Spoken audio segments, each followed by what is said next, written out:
won't believe how much money they've raised for Daniel Penny, the man who thought it was necessary to choke out the 95-pound weakling on the subway train because, well, he was homeless and he was scary.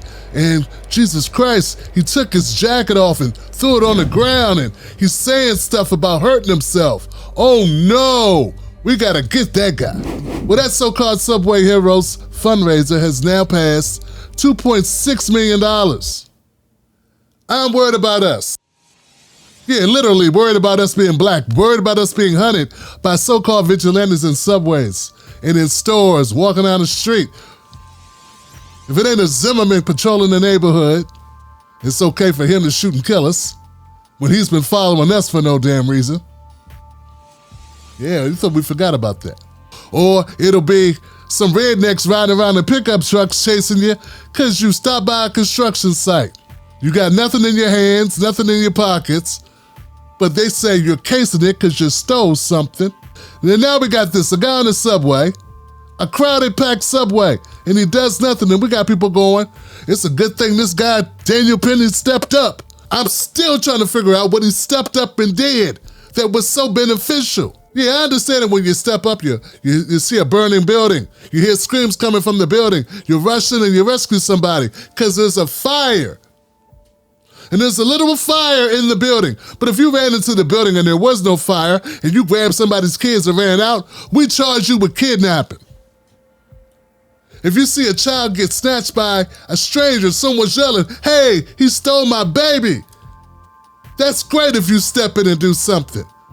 But if you see a guy with a child and you think, oh, he's black and that child is Latino, that must not be his baby, and you grab that child from that father, we're gonna lock you up for kidnapping. I'm trying to figure out what's the difference in this story. Jordan Neely didn't have a weapon, so you weren't saving anybody from anything except being forced to listen to this guy. That's it. And guess what? On the trains in DC, where I'm from, we get this type of stuff all the time. And you know what we don't do? We don't lay hands upon the frail 95-pound weakling because he's so scary and then get to raise $2.6 million because we did the right thing stepping in on all this crime. Yeah, if you're gonna say you're fighting crime, at least wait for there to be a crime. It's not a crime to be loud. It's not a crime to be sick. It's a crime to steal, and if Jordan Neely had stole someone's wallet or their purse and you grabbed them, I'd be applauding you. It's a crime to put your hands on people. And if Jordan Neely would have put his hands on anybody in that train and then Daniel Penny stepped up, then I would applaud him. But see, he didn't do that. He didn't steal anything. He didn't hit anybody. He didn't pull out a weapon because he had no weapon. None of that happened. And I still am inundated with a bunch of morons and a bunch of bigots who don't even know they're bigots. I still do not believe, folks, that if Jordan Neely was a white guy, that Daniel Penny would have did that. And I also don't believe if Daniel Penny did do that, if that was a white guy, I don't think he would have been able to raise $2.6 million to defend himself.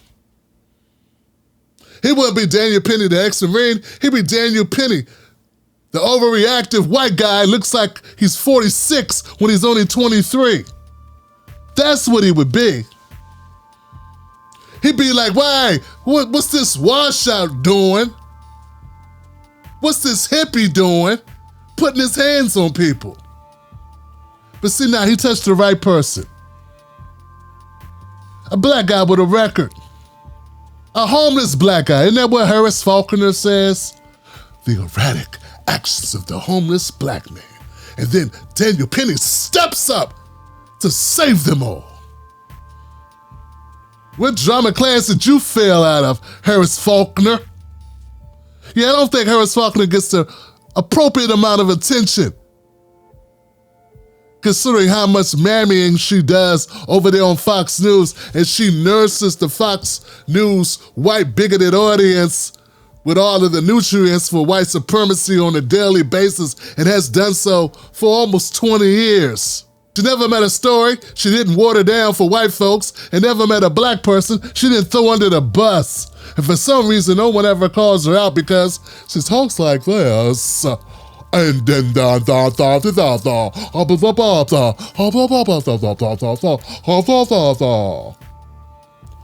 just more opera singer than newscaster. and she's plastic and phony. But back to Daniel Penny. I don't believe that Daniel Penny is a victim. I believe the victim is the dead guy, not the guy that's alive, who's not even in jail. He's not even in jail and he weighs $2.6 million. I don't think you morons know what being a hero is, because what Daniel Penny did, it wasn't heroing, it was killing.